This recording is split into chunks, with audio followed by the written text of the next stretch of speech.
Am I going to be forced to take a bunch of hot tubes and empty them into sort of the Thames in a reverse Hot Boston tubes. Tea Party situation? Hot tubes. Tubes. Get your hot tubes.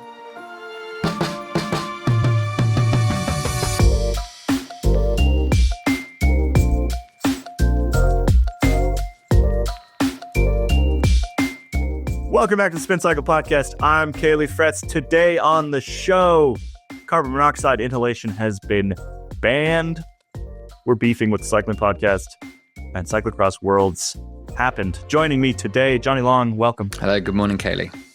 And Ronan McLaughlin, welcome. Good morning. Good evening. Good evening. Good afternoon. Let's get right into it.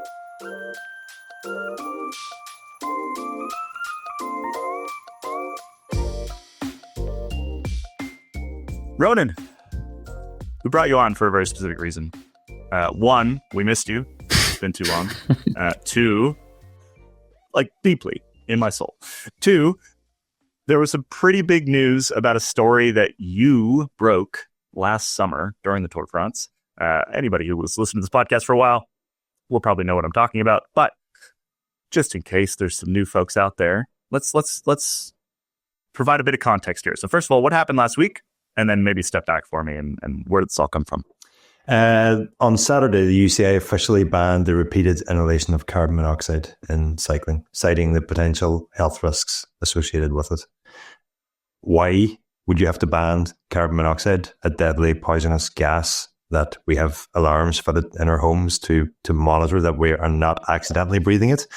That would be a very good question. And the answer is some research suggests that there are potentially performance-enhancing benefits from frequent and high-dosage inhalation of the gas intentionally.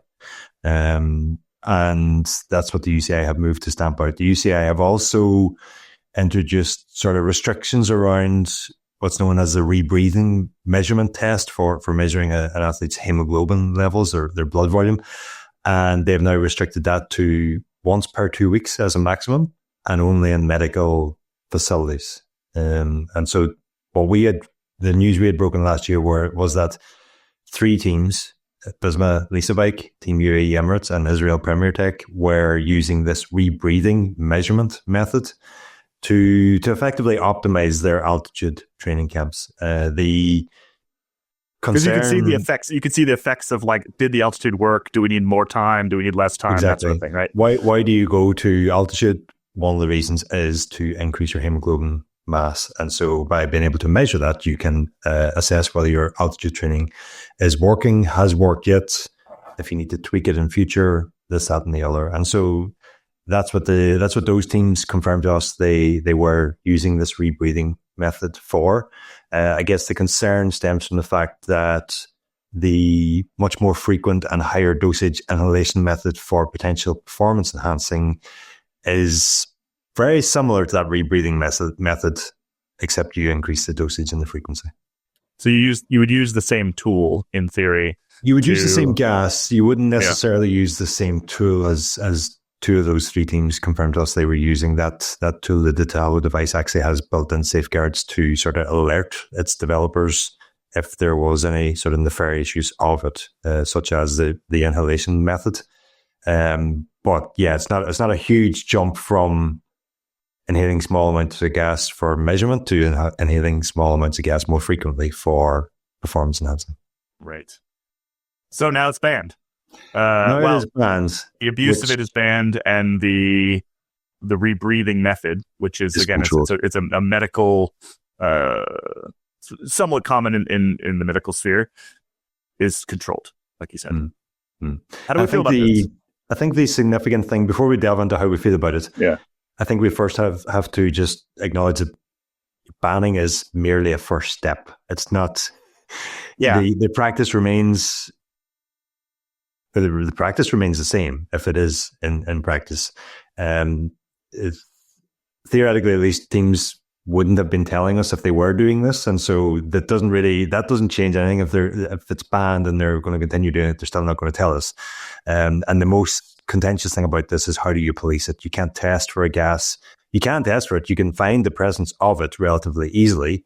The issue is that is probably present in all of us right now, given that it is so common in the environment around all of us all the time. It's only X amount of it that becomes poisonous or performance enhancing or even useful for rebreathing measurements. So I think, the sort of the reaction to the ban from the UCI has been mixed, and that a lot of people have been welcoming the ban and see it as a first step, and others see it as a ridiculous first step if there's no way of policing it. I think can I argue back against that with a couple facts? There was no EPO test for like a solid decade and a half after they banned EPO. There was no autologous blood doping test, which is taking your own blood out and putting it back in, for even longer, right? And yet we banned both of those things because cycling had a significant problem, right? I'm not saying that the analogy is perfect, right? Like we're not sitting here saying that, there is carbon monoxide abuse happening at the level of EPO in the 90s, but I'm just saying that is not a relevant argument. It's not even close to a relevant argument. Secondly, most anti-doping these days is police work. It's not testing, right? And so it's not that we're likely to go and test a bunch of riders and find elevated levels of carbon monoxide. And even if you did, they could be like, I took up smoking this week. I really enjoy it. It calms me down, in the heat of a bike race. They could say that, and you have no way of doing anything about it, right? But again, most anti-doping is police work these days. And so if you have to acquire large quantities of carbon monoxide, if you have to buy these devices, if you have to move them around across borders, if you have to do all these sort of things, that's the sort of place where there is the potential for the authorities to discover this sort of thing and put a stop to it. So, I just wanted to, those two arguments I've seen all over the place. I've seen them in our comment section. I've seen them on Twitter X. I've seen them on wherever, and they are invalid. They're in your head out there, listeners. Take them out of your head because they are irrelevant. I mean, there's also the fact that even the things that are banned and that we can test for, and we have had tests for long periods of time for, there are still those who are tempted to take those. And so banning is very much, and have been caught doing so. And I think that speaks to the mindset of some, by no means all, but hopefully a minority of the peloton nowadays, in that you're talking about highly competitive individuals who, that's, by their very nature, part of the reason they've got to where they are. And to understand why a ban is so important, you have to understand that sort of mindset. And I know I was never at that level, but there is something in an athlete's head where if it's legal, it's below the line, and it is legal, and so it's there on the table, versus if it is illegal, and I do believe the vast majority of the peloton nowadays, it removes the question entirely. And that's what we have to do.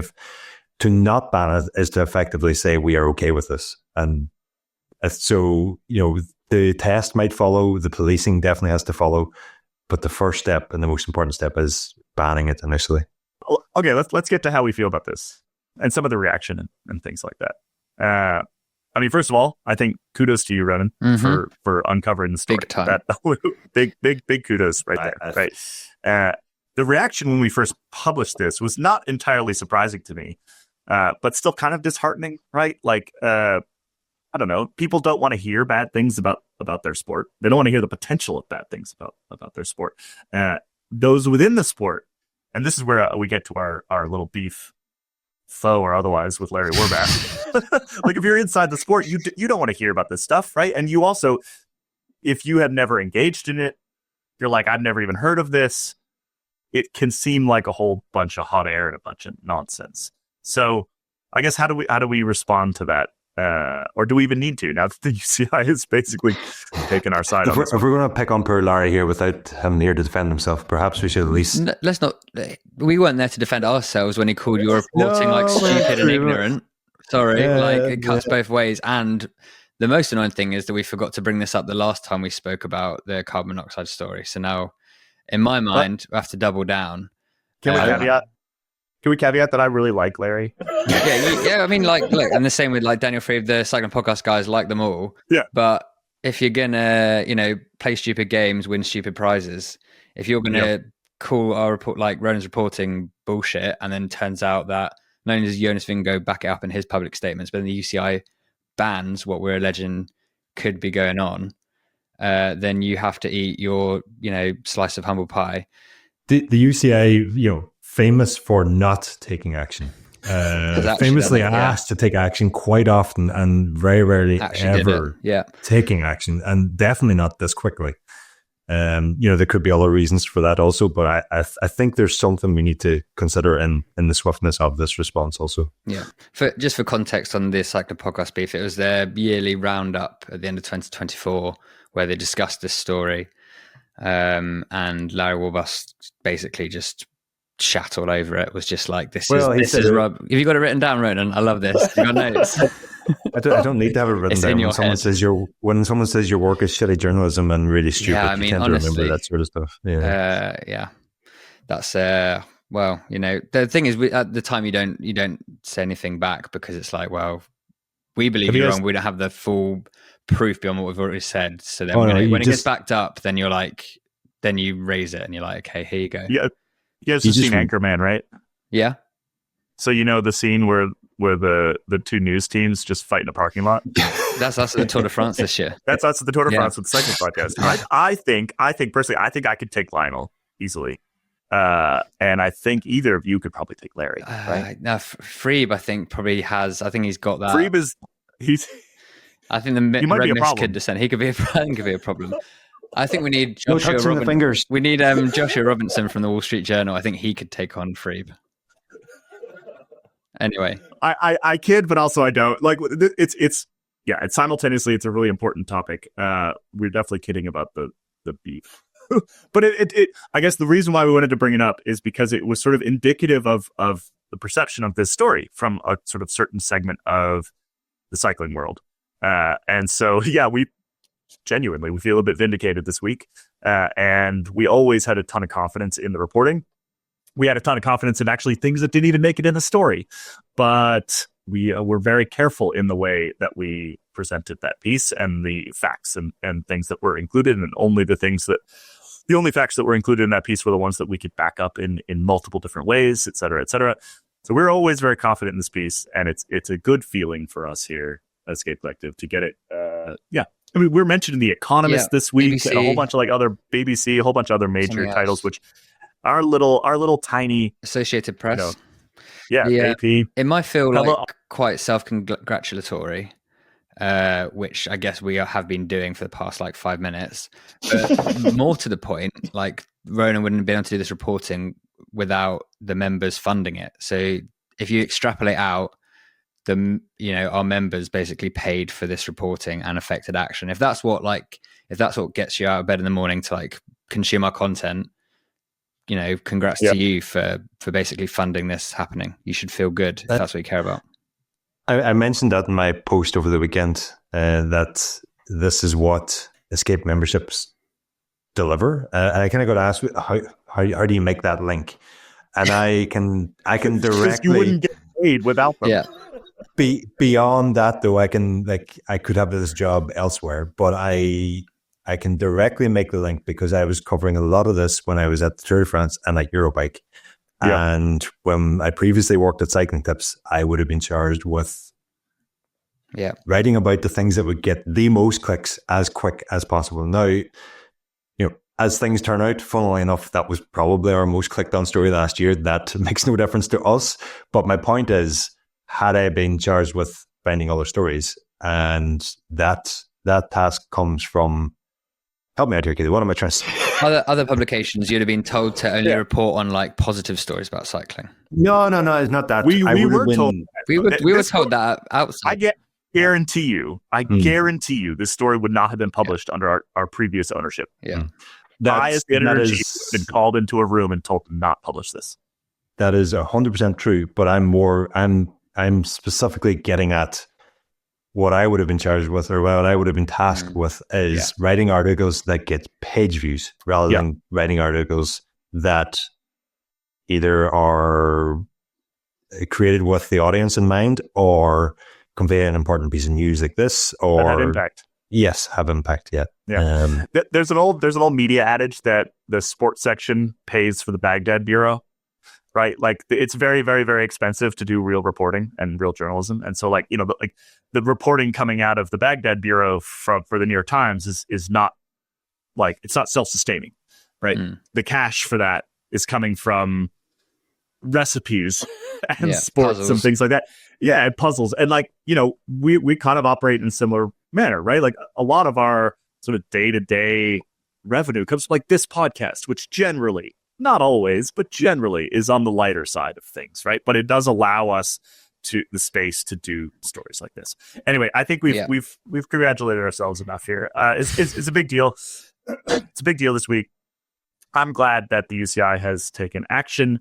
Again, I think, like you said it perfectly, Ronan, it's a first step. It allows for it puts the framework in place that if, think back to the 1998 Tour de France, Festina, right? Like the Festina affair was kicked off because somebody tried to bring a bunch of stuff across the border into Ireland, I believe, actually, and got caught with a bunch of stuff in the back of their car, right?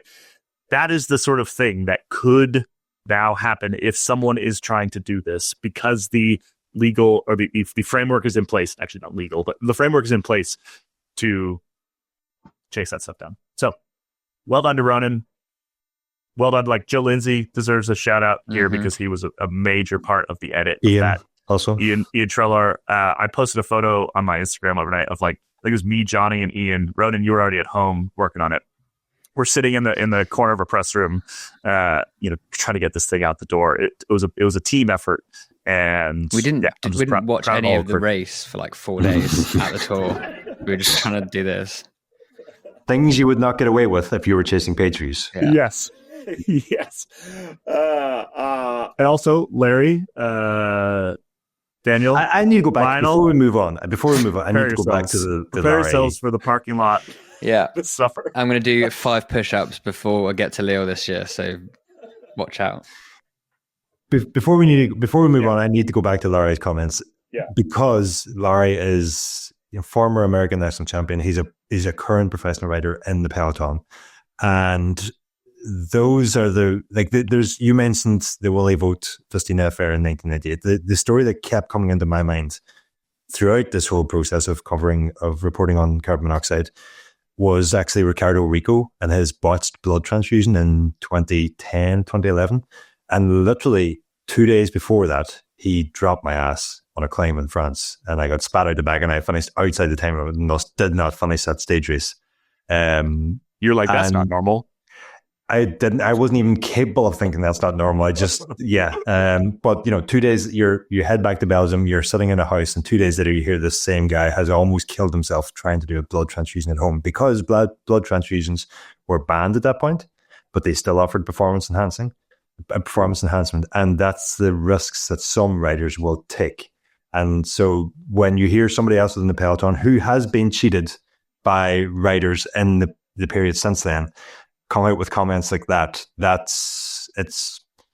I don't suspect Larry is naive to the lengths that some riders will go to, but I do think it's surprising that he, as one of the people with the most to lose, it's literally his job here, that he couldn't understand the importance of this story. I think he's probably genuinely never heard of it happening. When we first broke this story, most of the people we talked to outside of the couple teams that were doing it had never heard of it, which is part of the reason why the story had to be written. Right.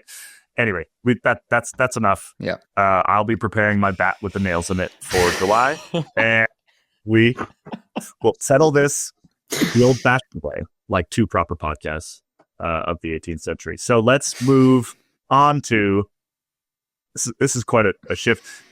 Challenge my arca, Johnny. Yes. This is actually people in cycling banding together for the greater good, which provides a nice vibe shift. Saturdays, I can never remember exactly. I think it's the Trofeo. It was a Trofeo and Drax.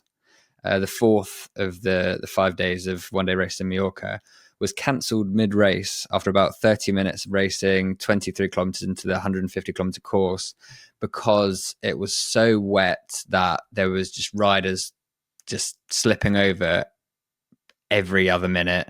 There were Mallorca's like famously incredibly slippery when it gets wet too. Yeah. Whatever the road surface is. Yeah. There were like team cars apparently slipping off the road even. So that's how wet it was. There were rains there, so yeah, crazy. Yeah. And so the riders, after trying to sort of talk to the race organizers, been like, we need to stop. Like all of the medical personnel was dealing with incidents behind. So there was no one in case of any further incidents, of which there would be. Race organizers seem to not really take it on board. So the riders actually were like, you know what, we're stopping, which rarely ever happens. Good for them to take matters into their own hands. It was backed up afterwards in comments from CPA President Adam Hansen, who had a great quote where he said, the riders made the right decision to protect their physical integrity and their lives. I like the idea of physical integrity, meaning, your health. I might have to use that one. Yes, exactly. So, and Hansen said that basically the new sort of guidelines and rules regarding like extreme weather protocols meant that the race organizers should have already taken action, but they didn't. So the riders are then justified to do as they see fit if the rules aren't being followed. The race organizers weirdly didn't see it the same way, even after it had been explained to them that they'd, broken the rules.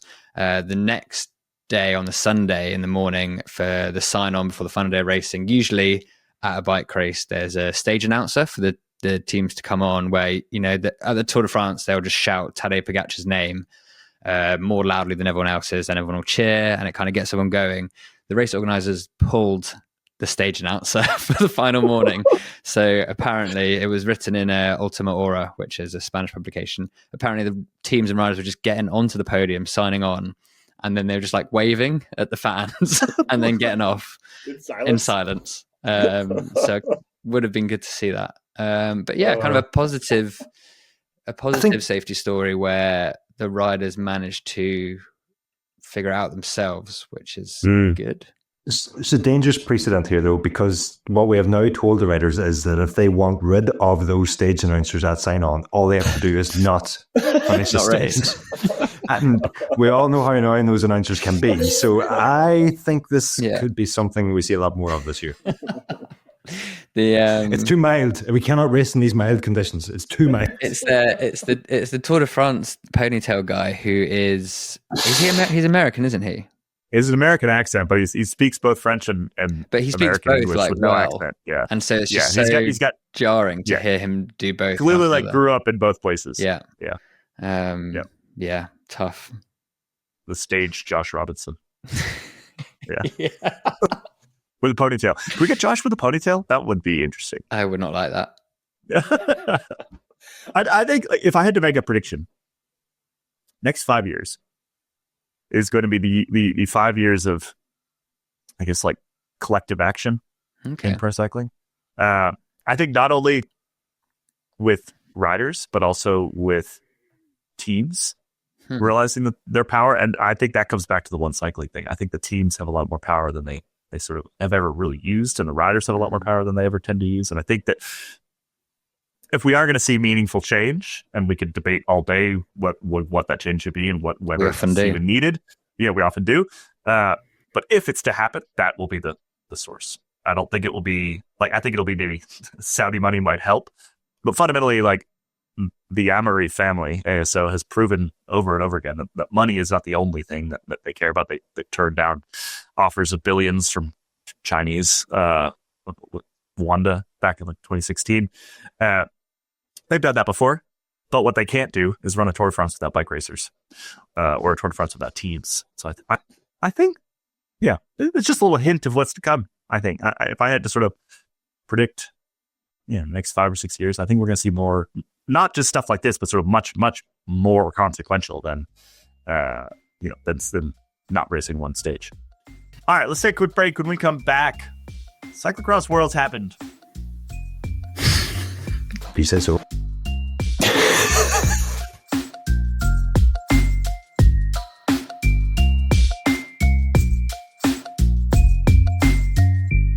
Welcome back, everybody. Unfortunately, our earnest cyclocross watcher, Kit Nicholson, is feeling under the weather today. That's why not on the podcast.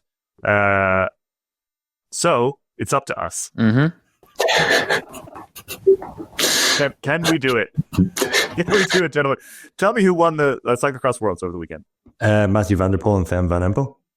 I'm not sure if you want me to go like on the 23s and juniors, but I want the whole full rankings read out, like the shipping 41st forecast. Place was.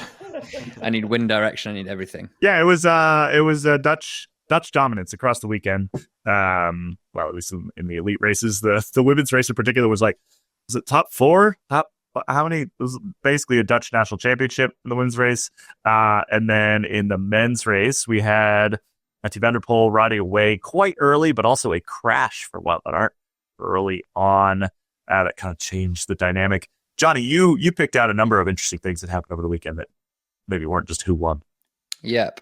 Sticking with Van Aert for a second, did well to get there from 4th row, I think.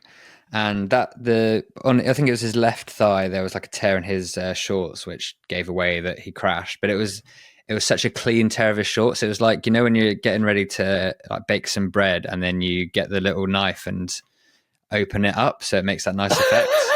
Maybe we need James Wang to make a guest appearance for this one segment. But it looked a bit like that, or like opening a sausage with the casing. Sort of a bit of an Arnaud To be clear, his skin was not doing that. No, this was his. Sorry, it's his shorts, not his skins. Yeah, it wasn't gruesome. Anyway, back to the actual things I've written down.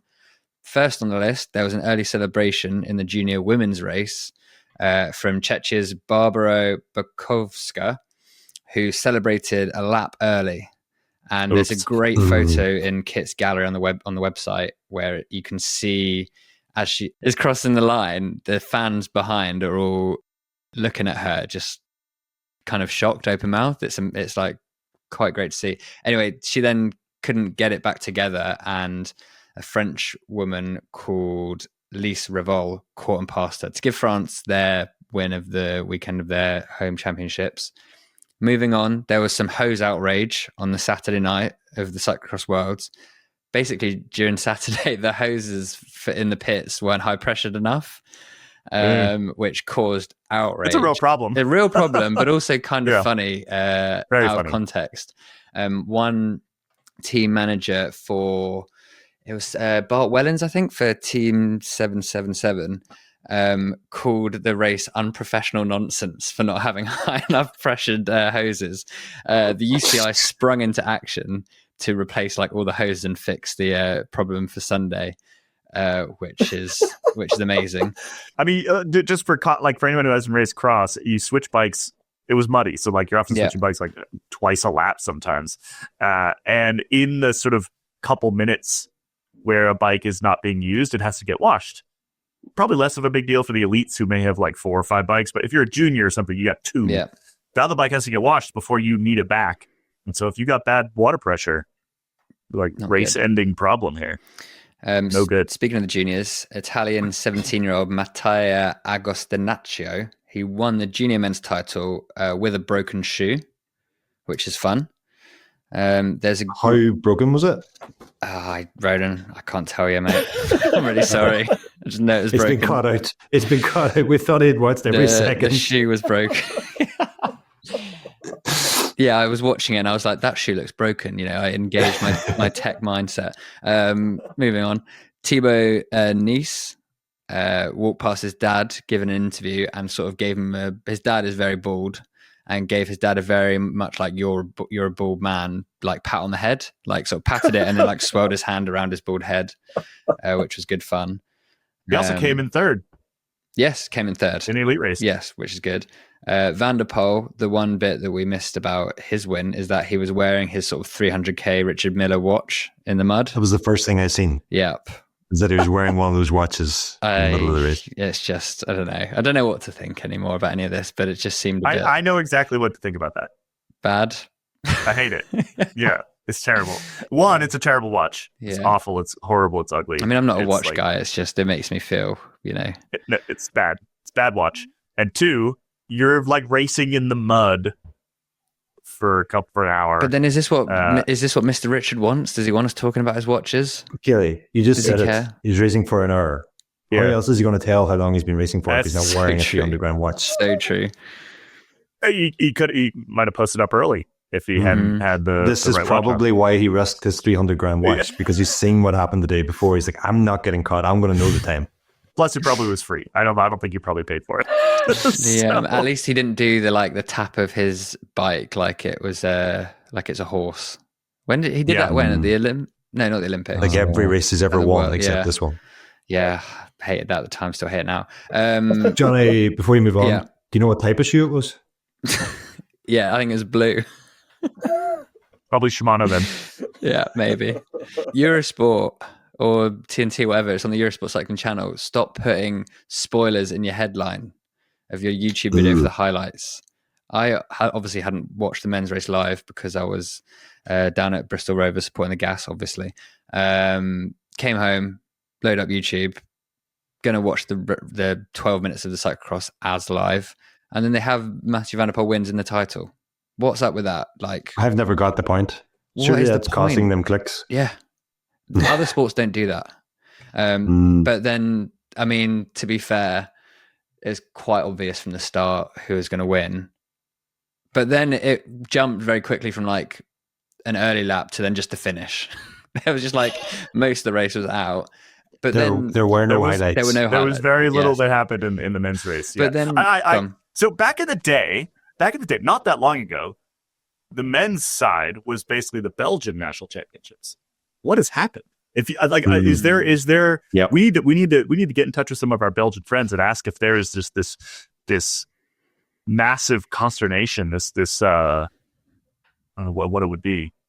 Some sort of Belgian self-loathing for what's going on, because it is that they've really playing second fiddle with the Dutch in the last couple of years. Well, I can't imagine Mathieu van der Poel really on the men's side. No, it's across women's, underage. No, but I mean, they would have won. They would have swept the podium, right? If it wasn't for van der Poel on the men's side. Also watching the highlights where, obviously it sort of happened like a normal cyclocross race where they're all sprinting for that first corner and whatever. Cyclocross is kind of a reverse road race, right? Like in the way that we saw the highlights, the way that highlights were shown to us, we saw most of the start and not very much of the end. Yeah. Which is a weird way to run a sporting event. It's like F1. Yeah. Like the only thing is the first lap. Yeah. And then it just, nothing happens the rest of the time. Sometimes just the first race. Yeah, exactly. That was just an observation. That's it. That was my cyclocross notebook. I like the observation that it's a reverse road race because they also sprint at the beginning. Yeah, and they often it's not sprinting at the end. They're like kind of usually easing up. Yeah. Well, as three noted cyclocross fans, I thought we did a great job there. Well done, gentlemen. We really could use Kit today, probably, but that's all right. We did our best. When we come back, Lenny Martinez is talking taxes. Is that time of year, Kaylee? It's that time of year. And hot tubes, which won't mean anything to anybody unless you're probably from New England. We'll be right back.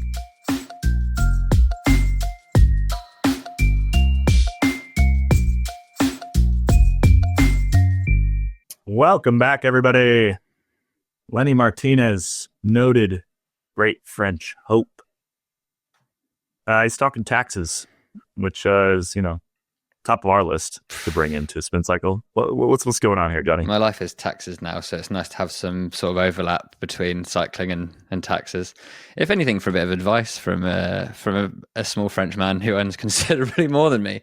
The underlying news story here is that Lenny Martinez, as of a month ago or so, is officially a Bahrain victorious rider, not a Groupama FDJ rider, which is important because usually, if you're like kind of the next best French rider, the promise of your generation for the Tour de France, you stay at Groupama FDJ, you ride it out through the small high at the start and then through the unrelenting sort of middling low of the rest of your career as you fail to sort of go to battle with the big boys. But it doesn't really matter because you get paid enough because you're the French guy. You're the Thibaut Pinot, you're David Gaudu, who is probably breathing a sigh of relief because he gets to continue being David Gaudu instead of having Lenny Martinez become David Gaudu. He did a big interview with L'Equipe for like over an hour where L'Équipe, because they are, a proper newspaper, proper reporters, represent sort of their cycling country's interests, asked him all of the possible thorny questions about a move to Bahrain Victorious, which, for reasons of sports washing, of 2 doping raids at the Tour de France a few years ago, these are things that the French do not like. They do not like doping raids, and they do not like sort of sports washing from Gulf states. To deal with the doping raid questions first, especially because you feel like the French teams are often and the French riders are often quite hot on not sort of going to these teams often. Yeah, it's fairly rare. He said that Lenny Martinez said that the team reassured him about that Bahrain Victorious was really against doping, which if it's enough for him, that's enough for me. But don't worry, in the spirit of a guy in his 20s in the year of our Lord 2025, he's also done his own research. Excellent. And what he's found is that there have been more positives at other teams compared to Bahrain Victorious. Facts don't care about your feelings, I guess. But that's probably true. I it is probably true. Math, and there have been some positives at French teams, I think, actually. Like there was one at Decathlon. There might have even been one at Groupama a while ago. Although, to return to an earlier topic, positives are not generally how these things are solved anymore. The police busting down your door at the Tour de France is. We've heard some weird stories about that, though, and I'm not going to repeat them here because they are relatively unfounded, and we try to do real reporting when we talk about things of importance.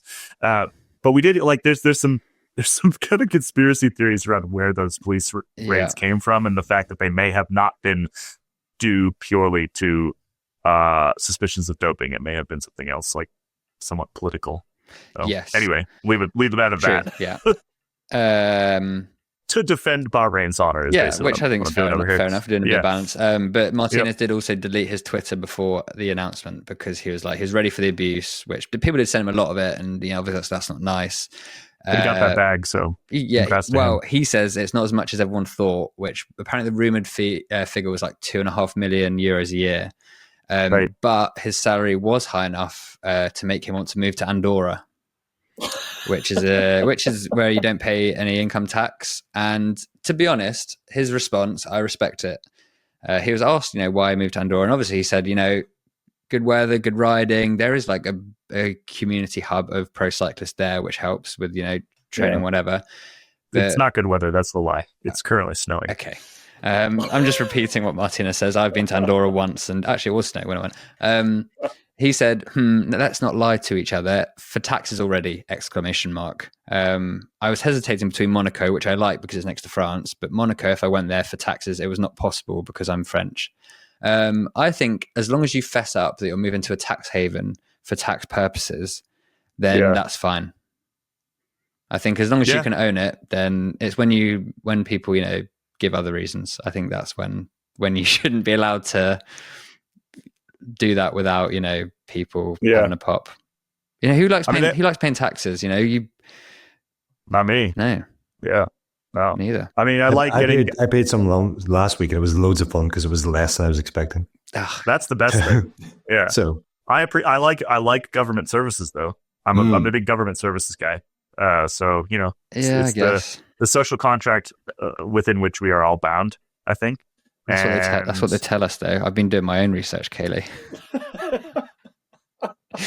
I mean, there's a ton of pro cyclists that live in Andorra that don't even really live in Andorra, right? I'm not going to name names because I'm not going to send the feds after him or whatever the equivalent after is. Ronan's just been talking about how little tax he's been paying. There are also, I mean, that happens everywhere. There are also pro cyclists living on the Isle of Man who don't actually live on the Isle of Man. Ooh, who could that be? Luckily, there's about more than 12 Isle of Man cyclists. So this feels like it should be an after dark segment. Well, let's leave it there. Let's leave it there. Anyway, Lenny Martinez is a great interview. Does not live in the Isle of Man. He doesn't live in the Isle of Man. I would love it if he did.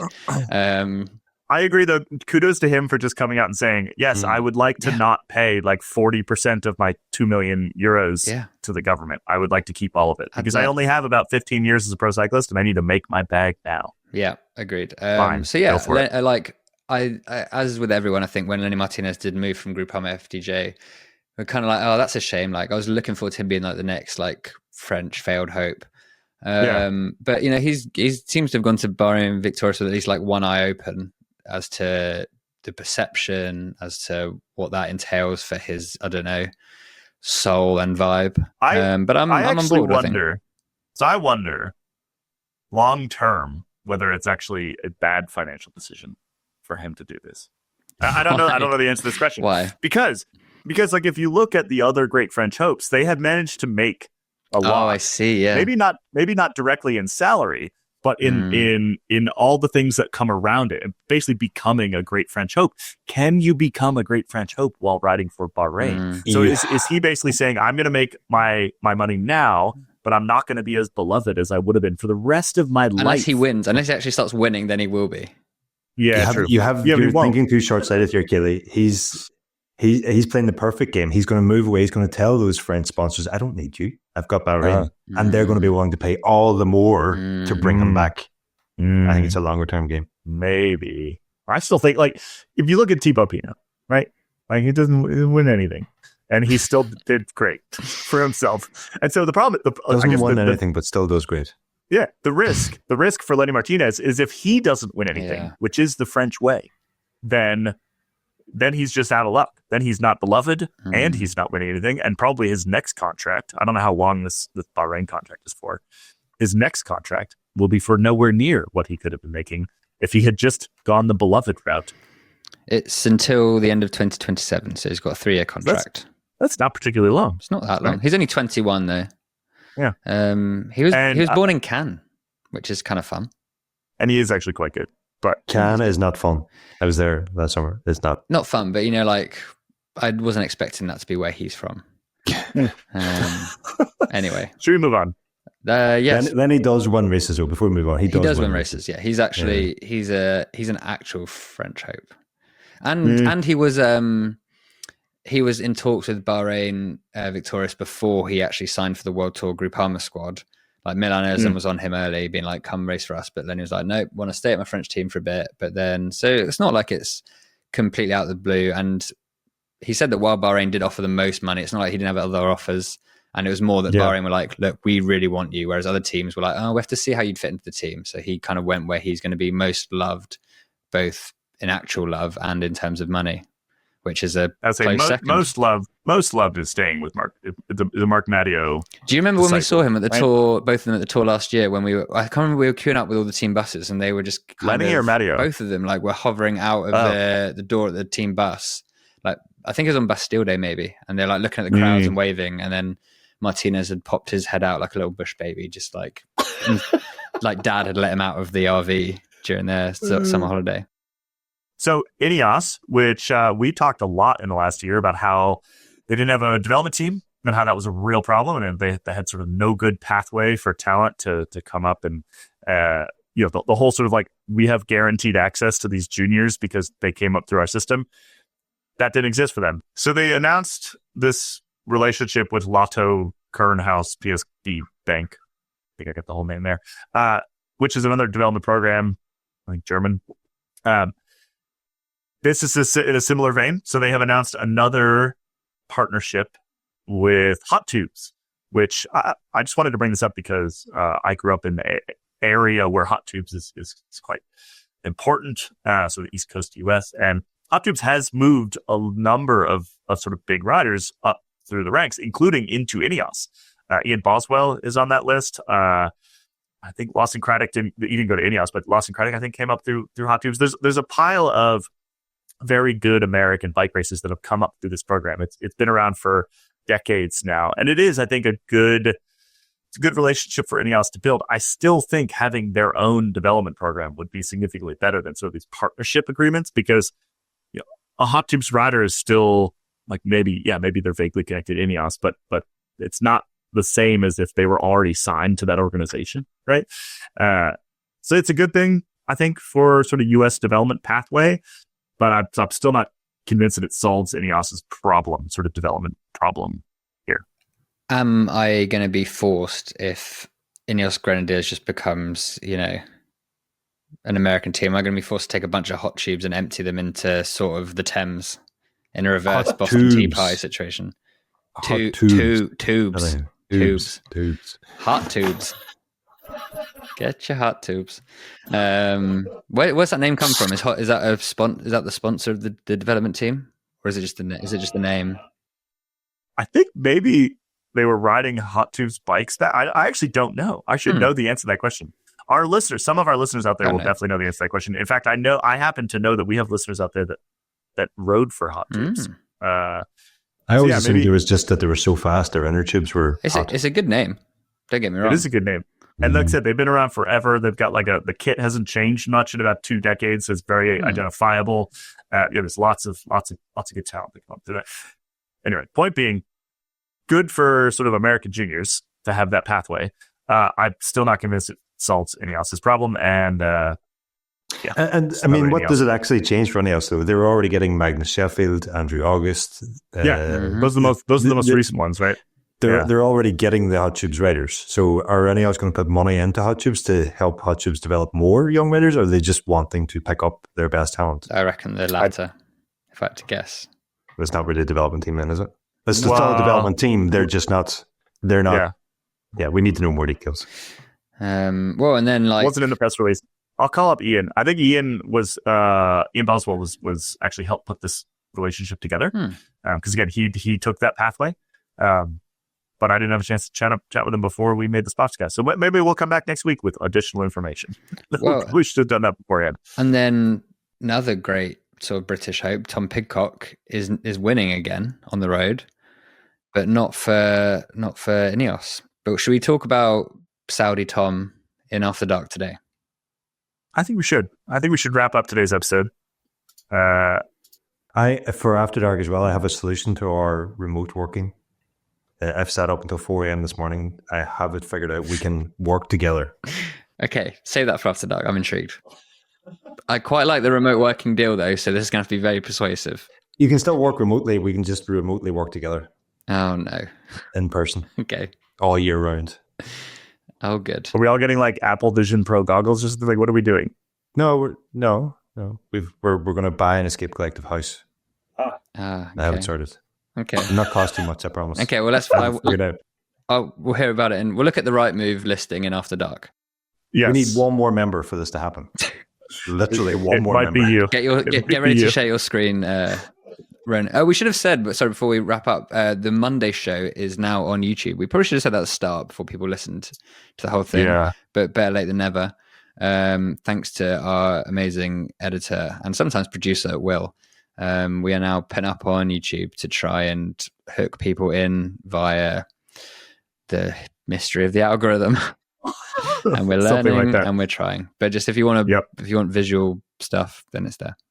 Thanks for listening, everybody. This is the end of the free part of the show. We're going to head into After Dark, which is members only. Again, head to escapecollective.com/member. Sign up. Once you do that, you'll get an email with instructions on how to get the members only feed. It's like 2/3 of our membership are inside the members only. Our house will be big enough for multiple members to stay in. Ron is apparently buying a house, and we're going to hear all about it in just a minute. All right, we'll see you next. No, we won't see you next week. We'll see you Friday. Yes, with another episode of Spin Cycle. We're going to head into After Dark right now. Thanks, everybody.